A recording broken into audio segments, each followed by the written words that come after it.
Amazon पे cell करना profitable है, लेकिन क्या आपको पता है 90% लोग ई कॉमर्स बिजनेस में फेल हो जाते हैं। शॉकिंग है, लेकिन सबसे बड़ी बात उनका फेल होना उनके कंट्रोल में होता है। आज की इस वीडियो में मैं आपको वो 5 मेजर रीजंस बताऊंगा जिनकी वजह से लोग फेल हो जाते हैं, और सबसे जरूरी बात मैं आपको बताऊंगा कैसे आप उन मिस्टेक से बच सकते हो। अगर आप सीरियस हो अपना ई कॉमर्स बिजनेस को सक्सेसफुल बनाने के लिए, तो ये वीडियो एंड तक पूरा देखना। मेरा नाम है मयंक और आज मैं आपको अमेज़ॉन सेलिंग के कुछ हिडन ट्रुथ्स के बारे में बताने वाला हूँ। अगर आप सोच रहे हो अमेज़ॉन पर अपना बिजनेस सेटअप करना या ऑलरेडी सेल कर रहे हो, तो ये वीडियो आपकी आंखें खोल देगा और आपको एक नया पर्सपेक्टिव मिलेगा। आज मैं आपको कोई रैंडम टिप्स नहीं दूंगा, बल्कि एक स्ट्रक्चर्ड वे में बताऊंगा क्या, कौन, कब, कहाँ और कैसे आपका ई कॉमर्स बिजनेस फेल हो सकता है और कैसे आप उसे अवॉइड कर सकते हो। What is the biggest problem sellers face? आपको क्या लगता है अमेज़ॉन पर सक्सेस का बिगेस्ट चैलेंज क्या है? लो सेल्स, हाई कंपटीशन या कुछ और? सबसे बड़ी प्रॉब्लम है लैक ऑफ प्रिपरेशन। लोग सिर्फ अपने प्रोडक्ट लिस्ट कर देते हैं और उन्हें पता नहीं रहता कि कंपटीशन कितना ज्यादा है और उनका प्रोडक्ट प्रॉफिटेबल है या नहीं और कौन से टूल्स उनकी हेल्प कर सकते हैं। इमेजिन करो एक रेस में पार्टिसिपेट करना बिना ट्रेनिंग के। एग्जैक्टली वही होता है जब आप बिना प्रॉपर रिसर्च के अमेज़ॉन पे सेल करते हो। इसलिए मैं आपको अपनी प्रोडक्ट रिसर्च वाली वीडियो देखने की सलाह देता हूँ, जिसमें मैंने डिटेल में डिस्कशन किया है। अगर आपने मेरा लाइव सेशन देखा है तो आपको रियल टाइम टूल्स और स्ट्रेटेजीज का आइडिया मिल गया होगा। अगर नहीं देखा तो जरूर चेक करना। अब सवाल आता है, सबसे ज्यादा कौन फेल होता है? सबसे पहले आते हैं बिगनर्स, जो बिना किसी प्लानिंग के अपना प्रोडक्ट डायरेक्टली लिस्ट कर देते हैं। दूसरे आते हैं इम्पल्सिव सेलर्स, जो सिर्फ ट्रेंडिंग प्रोडक्ट्स के पीछे भागते रहते हैं, लाइक रिंग लाइट, ट्राइपॉड और फिजेट स्पिनर। क्रेज था, डिमांड थी और बाद में उन लोगों का स्टॉक स्टक हो गया। ज्यादा सेल्स के चक्कर में ज्यादा स्टॉक रख लेते हैं और स्टॉक स्टक हो जाता है। और तीसरे आते हैं प्राइस वॉरियर, जो बस लोएस्ट प्राइस पे कम्पीट करते हैं, प्रॉफिट मार्जिन के बारे में सोचते नहीं। इन सब का कॉमन फैक्टर है lack of long term vision और अनरियलिस्टिक एक्सपेक्टेशंस। अगर आप चाहते हो कि आप भी टॉप सेलर्स की तरह अपना अमेज़ॉन बिजनेस स्केल करना, तो मेरी प्रीवियस लाइव वीडियोस जरूर चेक करना, क्योंकि इन वीडियोस में मैंने आपको उनकी टेक्निक्स के बारे में बताया जो टॉप सेलर्स यूज करते हैं, जो आपको कोई नहीं बताएगा। अब बात करते हैं when does failures happen. Failure शुरू होता है स्टार्टिंग के 3 से 6 महीने के अंदर। सेलर्स को लगता है उनका प्रोडक्ट रैंक नहीं हो रहा है और सेल नहीं आ रही है, तो वो डिमोटिवेट हो जाते हैं। लेकिन मैं ये बताना चाहता हूँ कि ये फेजेस सबको गुजरना पड़ता है। ये वो टाइम होता है जब आपको अपनी मिस्टेक्स से सीखना होता है और अडेप्ट करना होता है। अगर आप ये फेज हैंडल कर लेते हो तो आपका अमेज़ॉन बिजनेस लॉन्ग टर्म में सक्सेसफुल हो सकता है। पेशेंस और परसिस्टेंस काफ़ी ज़रूरी है। आप सभी को पता है कि सक्सेस ओवरनाइट नहीं मिलती। Where are most sellers going wrong? अब बात करते हैं कहाँ सबसे ज़्यादा मिस्टेक्स होती है। पहला है प्रोडक्ट सिलेक्शन।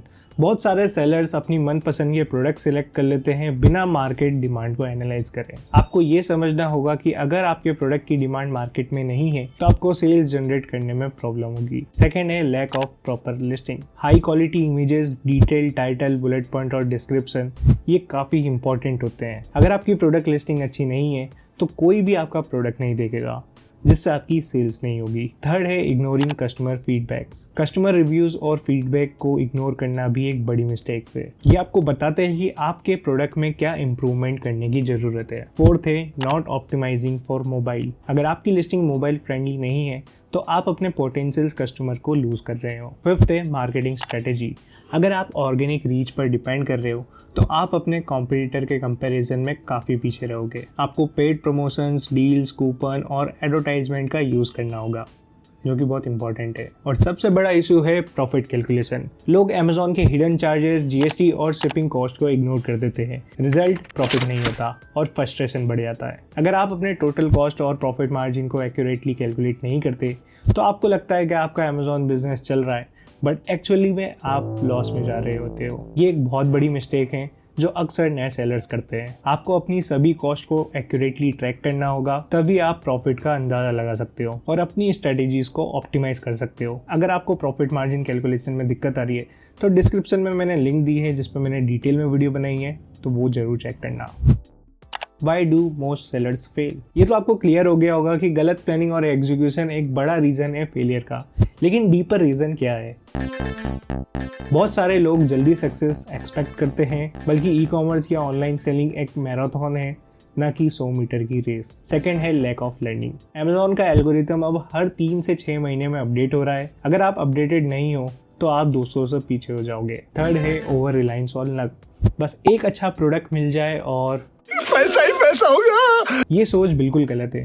बिजनेस में लक का रोल हो सकता है, लेकिन कंसिस्टेंसी, हार्ड वर्क और स्मार्ट स्ट्रेटेजी से ही लॉन्ग टर्म सक्सेस अचीव कर सकते हो। अगर आप अपने माइंडसेट को चेंज नहीं करोगे तो ये सब मिस्टेक्स आपको फेल करवा देगी। तो आपको अपनी प्लानिंग और एग्जीक्यूशन को सीरियसली लेना होगा। अब बात करते हैं सबसे इम्पोर्टेंट सॉल्यूशन की। आप कैसे फेल होने से बच सकते हो। फर्स्ट है प्रोडक्ट रिसर्च टूल। सबसे पहले आपको अपना प्रोडक्ट रिसर्च स्ट्रॉन्ग करना होगा। टूल्स का यूज करो जैसे हीलियम 10 और देखो कि डिमांड और कंपटीशन का क्या रेशो है। सेकंड है लिस्टिंग ऑप्टिमाइजेशन। परफेक्ट लिस्टिंग्स बनाओ। आपके प्रोडक्ट्स की हाई क्वालिटी इमेजेस होनी चाहिए और आपके टाइटल और बुलेट पॉइंट में रेलेवेंट और हाई सर्च वॉल्यूम वाले कीवर्ड्स होने चाहिए। एक ऑप्टिमाइज लिस्टिंग आपके प्रोडक्ट को ज्यादा विजिबिलिटी और कन्वर्जन दिलाती है। थर्ड है प्रॉफिट कैलकुलेशन। प्रॉफिटेबिलिटी के लिए सभी हिडन कॉस्ट को इंक्लूड करो। Amazon fees, GST, shipping charges और रिटर्न्स को हमेशा इंक्लूड करो। यूज अ कैलकुलेटर और स्प्रेडशीट टू इंश्योर कि आपका प्रोडक्ट प्रॉफिटेबल हो। Amazon एड्स का स्मार्ट यूज करो। स्पॉन्सर प्रोडक्ट एड्स और मैनुअल कैंपेन्स के कॉम्बिनेशंस यूज करो। पहले ऑटो कैंपेन चलाओ और जो हाई परफॉर्मिंग कीवर्ड्स हो उनको मैनुअल में शिफ्ट कर दो। फिफ्थ है लर्निंग। फ्री रिसोर्सेज का यूज करो। Amazon सेलर सेंट्रल ट्यूटोरियल और YouTube वीडियोस देखो। अगर आपको और डिटेल में Amazon सेलिंग के बारे में जानना है तो मेरे चैनल को सब्सक्राइब कर लो, क्योंकि Amazon के एल्गोरिथम और पॉलिसीज अपडेट होते रहते हैं, तो आपको हमेशा अपडेटेड रहना होगा। वेबिनार्स अटेंड करो, ट्रेनिंग लो और स्मार्ट स्ट्रेटेजीज अडॉप्ट करते रहो। इधर आओ, एक सीक्रेट टिप देता हूँ। रिटर्न्स और RTO के चार्जेस को अपनी प्राइसिंग स्ट्रेटेजी में हमेशा इंक्लूड करो। ये हिडन कॉस्ट है जो काफी लोग इग्नोर करते हैं, लेकिन ये आपके प्रॉफिट को डायरेक्ट इम्पैक्ट करते हैं। तो दोस्तों, अगर आप भी उन 10% सेलर्स की लिस्ट में आना चाहते हो तो ये मिस्टेक्स अवॉइड करो और अपने Amazon बिजनेस को स्मार्टली ग्रो करो। अगर ये वीडियो आपको हेल्पफुल लगा तो लाइक कर देना और सब्सक्राइब करना भूलना मत। मैं हर वीकेंड लाइव करता हूँ। अगर कुछ भी Amazon सेलिंग से रिलेटेड क्वेश्चन हो तो कमेंट कर देना। मिलते हैं लाइव सेशन में। अगर तुम अभी तक इस वीडियो में बने हो तो इसका मतलब है कि तुम अपना ई-कॉमर्स बिजनेस सीरियसली ग्रो करना चाहते हो। तो ये प्रोडक्ट रिसर्च वीडियो तुम्हारे लिए, इसे जरूर देखना।